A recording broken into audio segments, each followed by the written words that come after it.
Assalamualaikum warahmatullahi wabarakatuh. Bismillah, walhamdulillah, wassalatu wassalamu ala rasulillah, wala hawla wala quwwata illa billah, amma ba'du.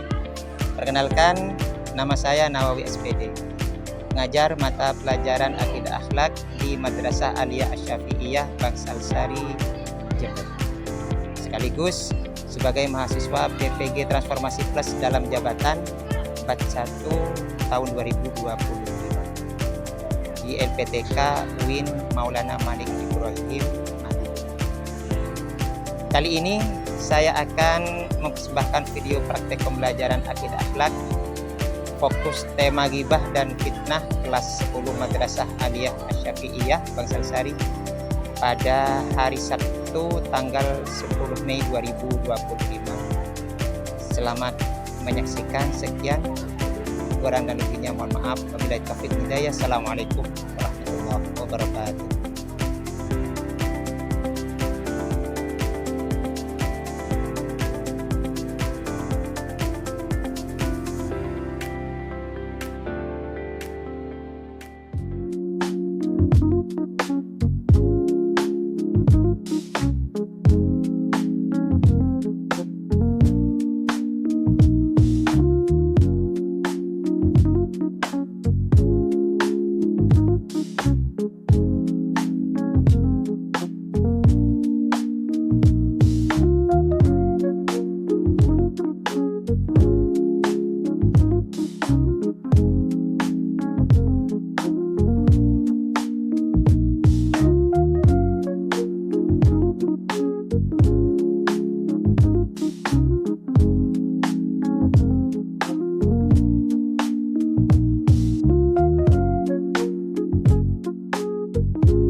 Assalamualaikum.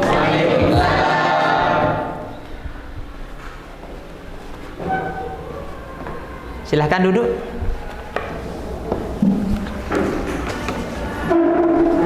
Sabahul khair. Kaif halukum? Alhamdulillah. Bagaimana kabar kalian semuanya? Sudah pada sarapan?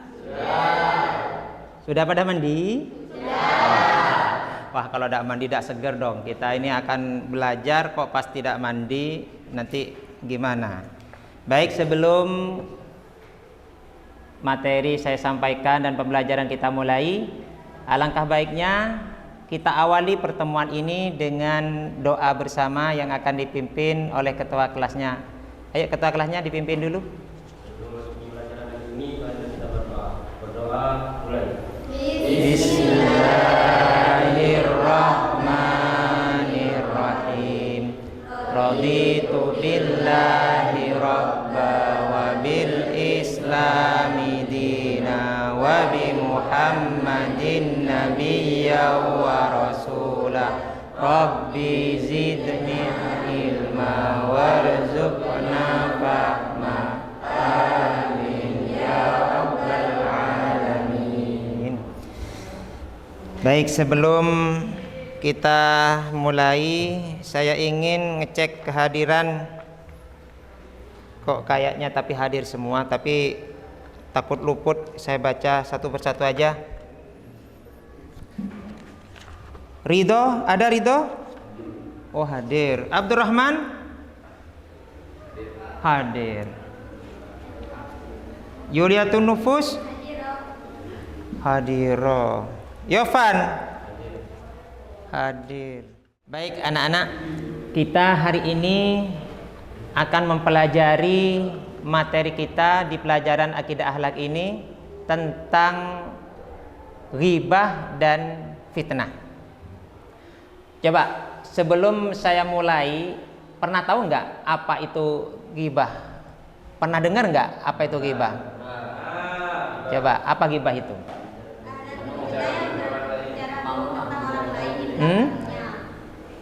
Kalau fitnah apa? Sesuatu yang tidak ada yang diadakan. Oke. Baik.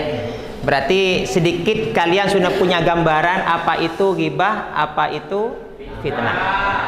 Coba kita lihat ini. Ghibah dan fitnah itu memang dua hal yang mirip. Semuanya itu, kedua-duanya itu adalah pekerjaan atau perilaku yang sangat dilarang oleh agama. Dua-duanya efeknya itu bisa efek ke pribadi, ke sosial, juga ke agama bahkan. Tidak jarang terjadi karena fitnah itu malah menjadi sebuah fenomena, menjadi sebuah kejadian yang berakibat fatal di masyarakat. Coba kita lihat. Ini gambarnya apa kira-kira? Wah, kok mati? Gambar apa ini? Orang apa kalau begini ini? Orang lagi bergibah. Dua orang lagi berbicara, ya kan? Dua orang lagi berbicara, tapi kok bisik-bisik? Bisa jadi itu ada hal yang disembunyikan, ya tak? Hal yang seperti ini seyogyanya kita hindari. Bicaralah apa adanya. Jangan sampai berbicara itu mengada-ngada, apalagi memang bukan kejadian yang semestinya. Itu malah menjerumus kepada apa yang kedua? Fitnah. Coba definisi ghibah. Di dalam Islam ghibah itu sangat dilarang oleh Allah. Banyak hadis, banyak ayat yang menjelaskan hal itu. Coba arti bahasa dari ghibah itu sendiri apa coba? Menyebutkan aib atau kekurangan orang di belakangnya. Gitu. Di dalam Islam, dalam surat Al-Hujurat itu sudah dijelaskan, bahkan di situ detail ya, secara singkatnya itu apa? Ghibah itu.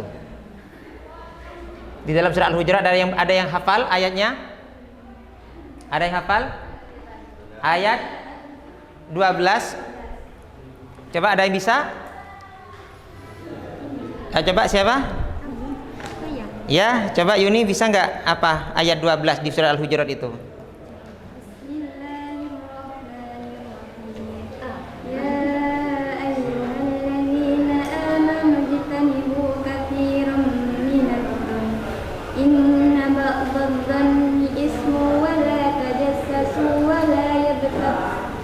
ولا يغتب بعضكم بعضا أيحب أحدكم أن يأكل لحم أخيه ميتا فكرهتموه واتقوا الله إن الله تواب رحيم.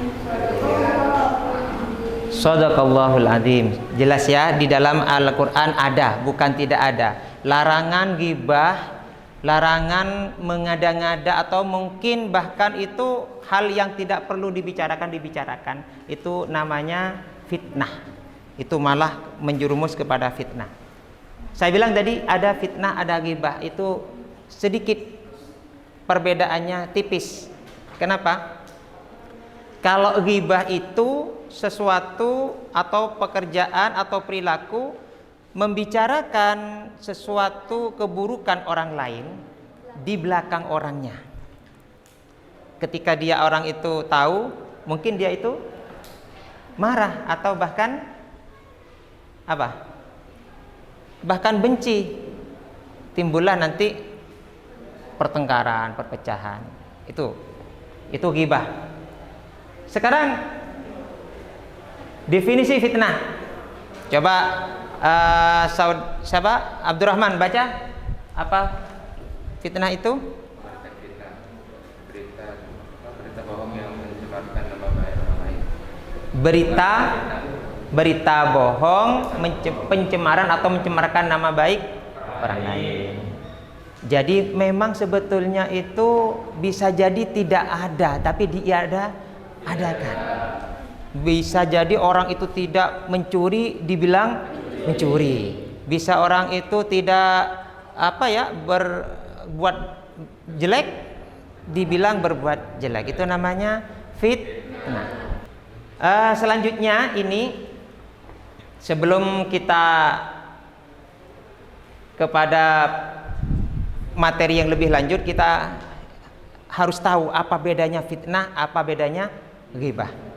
Perhatikan, kalau ghibah membicarakan fakta buruk orang lain walaupun itu benar. Jadi benar, memang misalkan si Ridho, misalkan Ridho ini tadi tidak mandi, mau berangkat sekolah. Faktanya benar, ya. Mungkin itu tidak mandi. Terus kata temennya, wah, Ridho tadi gak mandi. Ya, ini kan dibicarakan ke teman-temannya, Ridho kan menjadi malu, ya enggak? Malu. Lah itu yang namanya ghibah. Ada juga fitnah. Kalau fitnah menyebarkan kebohongan untuk merusak reputasi. Bisa jadi itu memang tidak ada, diada-adakan. Tidak mengerjakan, dianggap mengerjakan, itu difitnah. Kedua-duanya itu sama-sama berdosa. Keduanya dilarang dan berdosa besar menurut ajaran Islam. Kalau begitu, biar bisa sama-sama tahu dan bisa menyelesaikan kasus-kasus yang mungkin terjadi, lebih enaknya kita buat kelompok. Ya, buat kelompok minimal saya minta 3 kelompok biar kita bisa mendiskusikan masalah fitnah dan masalah ghibah. Baik, ini kayaknya lebih enak, ini sudah ada 3 baris, mungkin langsung jadi 3 kelompok saja. Boleh nanti ketika jadi satu kelompok, duduknya boleh berpindah atau tidak, biar bisa berhadap-hadapan, boleh atau tidak. Cukup diskusi dengan temennya gitu, tidak apa-apa. Sampaikan hasil diskusi, saya akan cek satu persatu, saya acak. Untuk kelompok 1, coba saya minta jawaban nomor 1. Ayo, dari studi kasus ini, apa bentuk ghibah atau fitnah dalam kasus di atas? Itu kasusnya di sebuah grup WhatsApp kelas, seorang siswa membicarakan keburukan temannya yang tidak hadir. Beberapa siswa yang menanggapi dengan menambahkan informasi lain yang belum tentu benar. Kasus ini kemudian tersebar ke guru dan orang tua siswa. Ini saya minta kelompok 1 jawabannya apa? Hasil diskusi dari kelompok 1, ya. Nomor 1, bentuk ghibah atau fitnah dalam kasus di atas adalah penyebaran berita bohong. Penyebaran berita bohong, atau istilahnya apa sekarang itu? Hoax. Apa hoax itu? Bohongan. Oke. Coba sekarang kelompok 2. Kelompok 2 hasil diskusinya bagaimana? Hasil dari diskusi kelompok nomor 2 wes, ayo. Nomor 2 ialah siswa yang tidak hadir. Dan siapa yang menjadi korban? Siswa yang tidak hadir, dan pelaku adalah siswa yang hadir. Ya.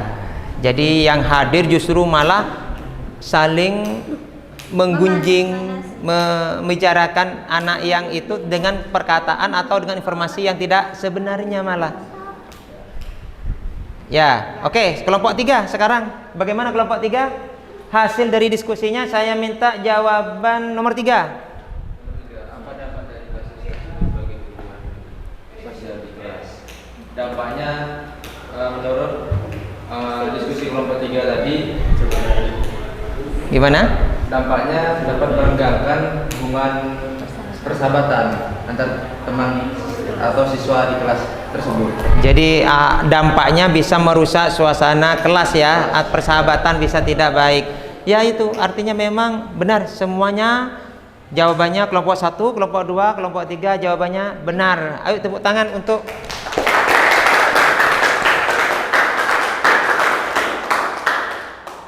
baik. Untuk yang selanjutnya ini ada pertanyaan yang keempat.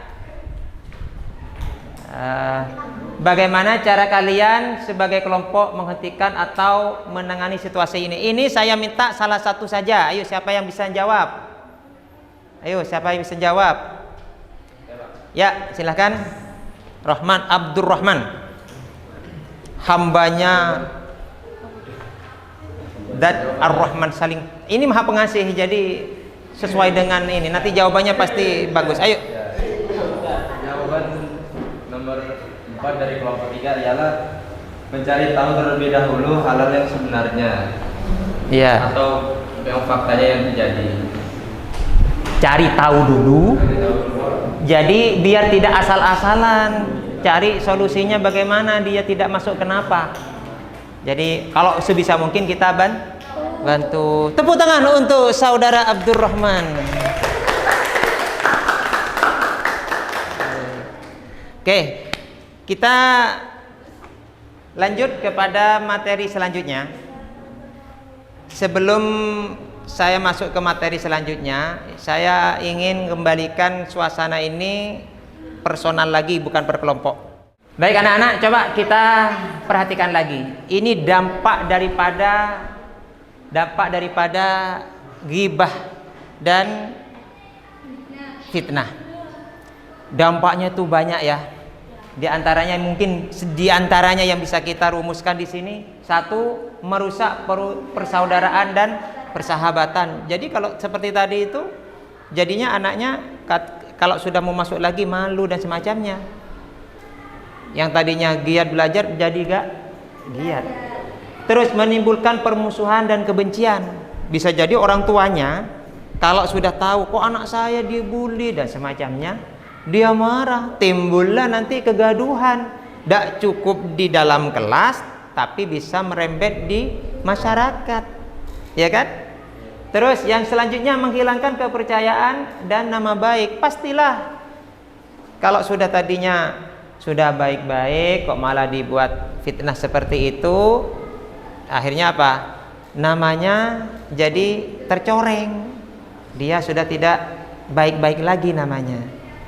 Terus selanjutnya mengganggu kedamaian masyarakat dan menghalangi masuk surga. Pastinya itu dia masuk neraka. Kenapa? Karena melanggar larangan Allah. Allah melarang seperti yang dibacakan ayatnya tadi. Oke, lanjut. Cara menghindarinya gimana? Cara menghindarinya, coba. Cara menghindari ghibah menurut kamu bagaimana?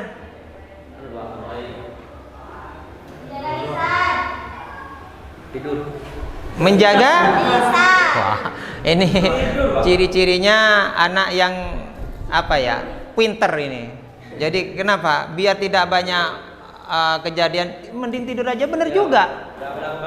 Iya, daripada banyak ngobrol yang nggak jelas, ini tidur aja mending, bagus juga. Ya. Coba mungkin ada jawaban lain kamu. Bagaimana jawabannya? Kamu menurut kamu bagaimana caranya agar terhindar dari ghibah dan fitnah? Gimana? Menjaga lisan, tidak sembarangan bicara. Menjaga lisan bukan lisannya dipegang-pegang ya, tapi dijaga biar tidak bicara yang sembarangan. Coba Ridho, mungkin apa lagi menurut kamu yang efektif untuk menjaga lisan biar tidak ghibah dan tidak berfitnah? Menjauhi keramaian. Suka menyendiri nantinya. Boleh juga, bagus juga. Kalau temennya memang bukan baik-baik, mending kamu menyendiri, benar juga. Tapi kalau memang baik-baik, teman-temannya sudah soleh-solehah, ngapain ya kita kumpul, tidak masalah. Tapi kalau ketika kok di semua di daerahnya itu kok orang-orangnya kurang baik, ya mending kita sendiri aja, bertafakur dengan berzikir, atau paling tidak kita dengan mengaji. Coba dalil Al-Quran sudah jelas dibaca oleh siapa tadi? Oleh Yuni ya, di surat Al-Hujurat, ada surat An-Nur, ada juga surat hadis Nabi tentang siksa kubur bagi orang yang berghibah. Itu Nabi ketika melewati kuburan, Nabi berhenti di suatu kuburan. Kenapa? Karena Nabi mendengar si ahli kubur itu disiksa. Ternyata apa sebabnya?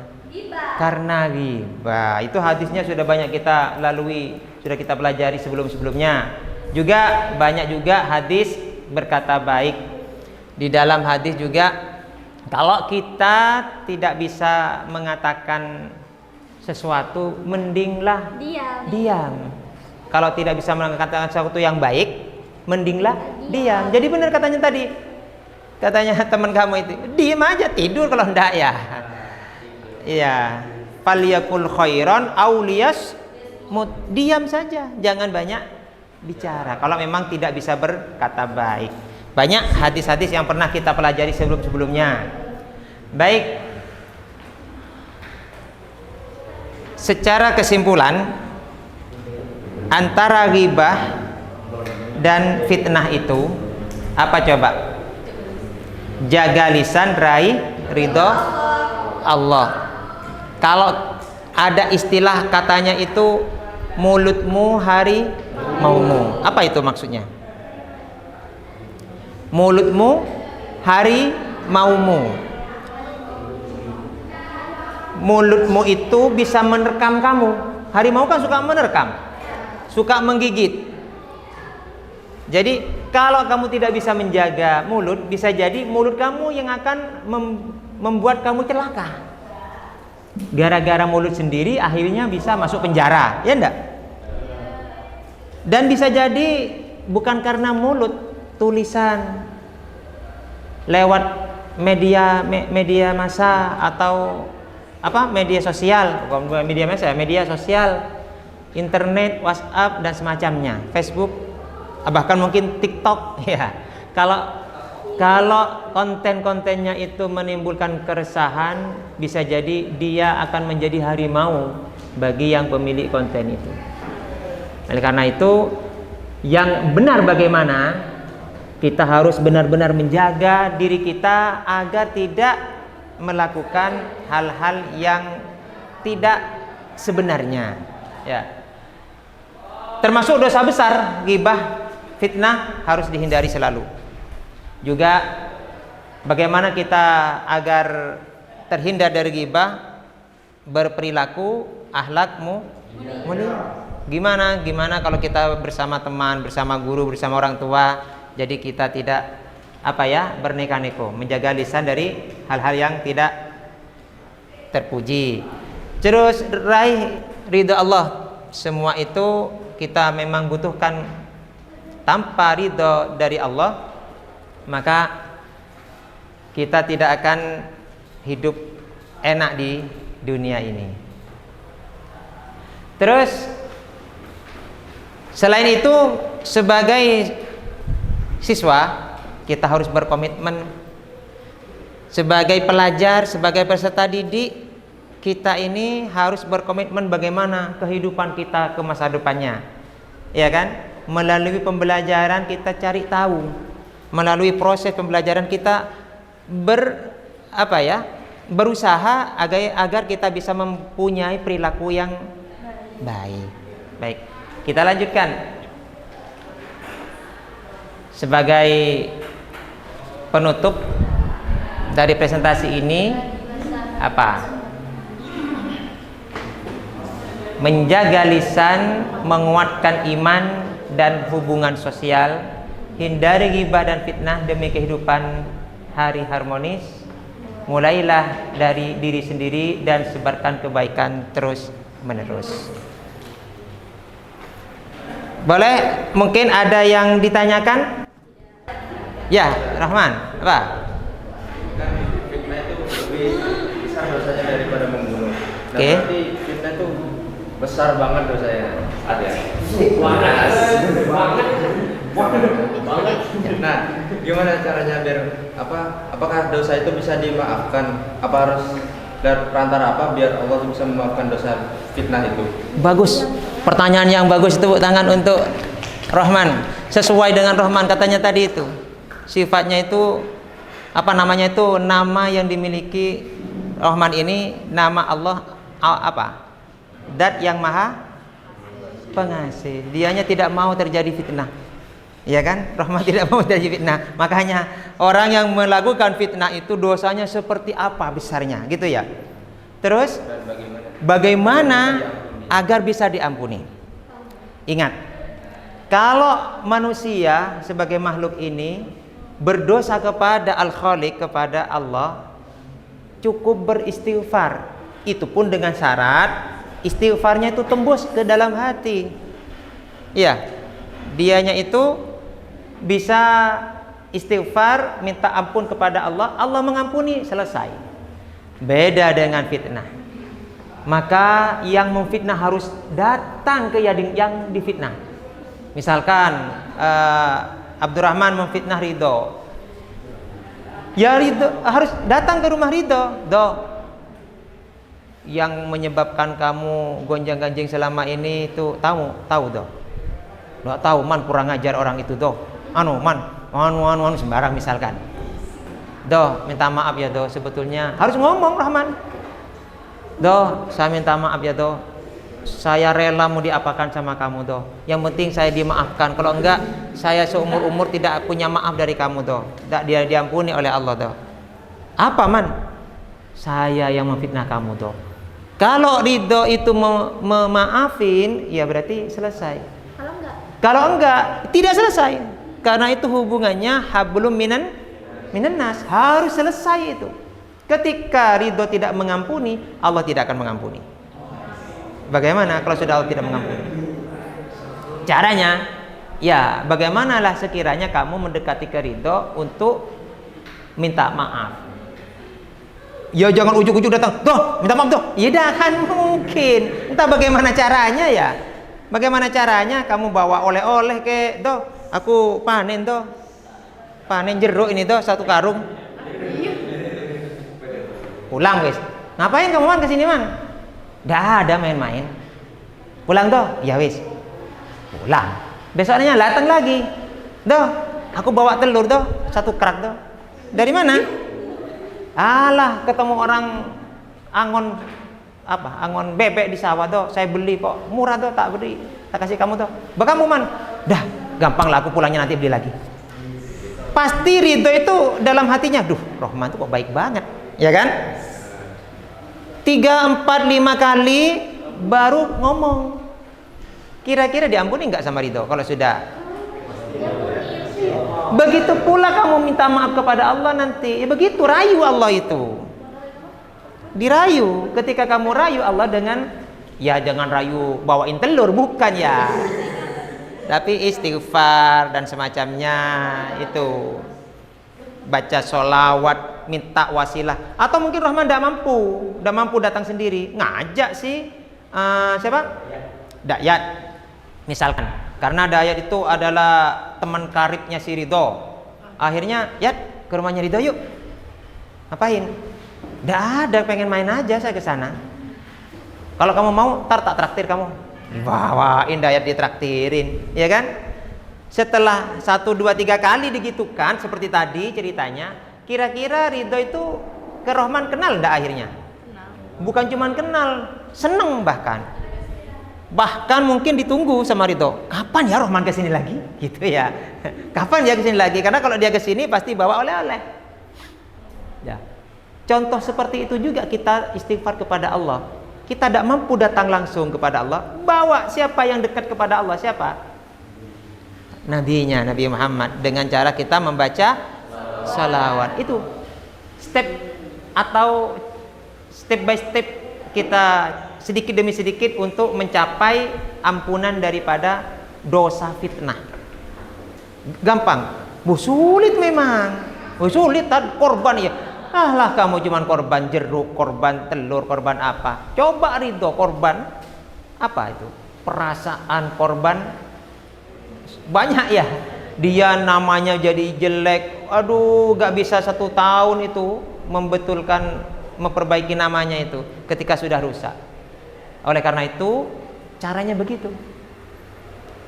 Kalau kamu pengen, apakah itu nanti bisa tercapai? Ya tergantung situasi.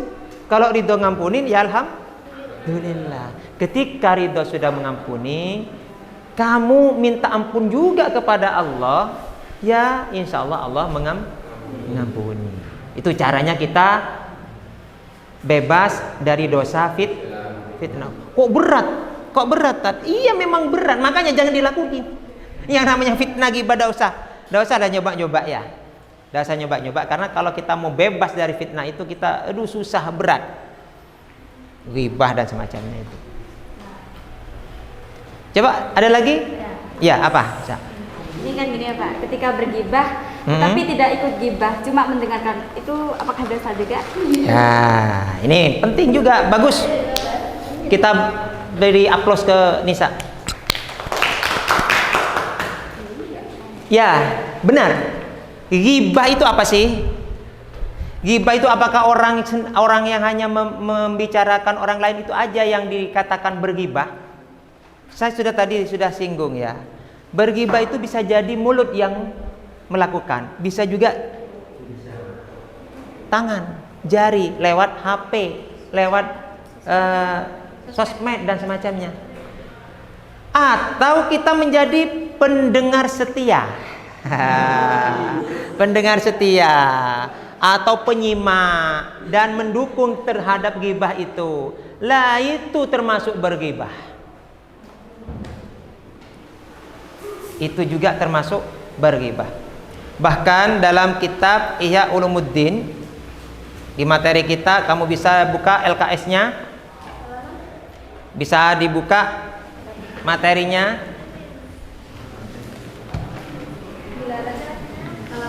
Di sini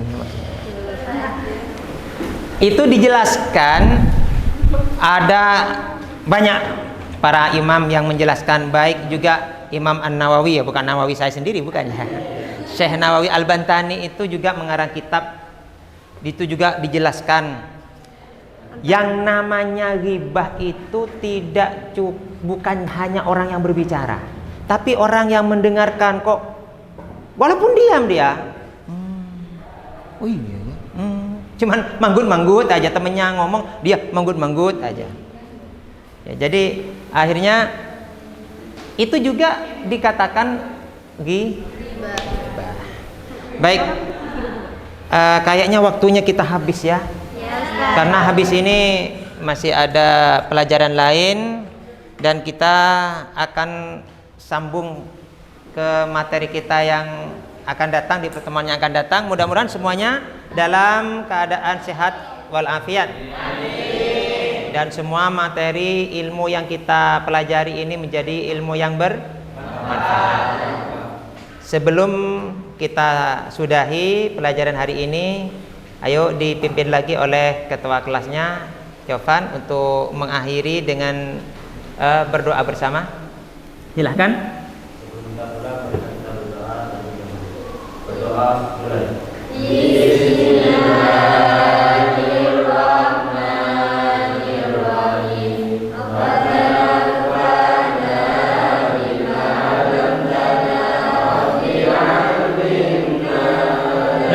Yanfa'una rabbi fakihna wa fakih ahlana wa qarabatin lana fi dinina. Sekian dan terima kasih. Assalamualaikum warahmatullahi wabarakatuh.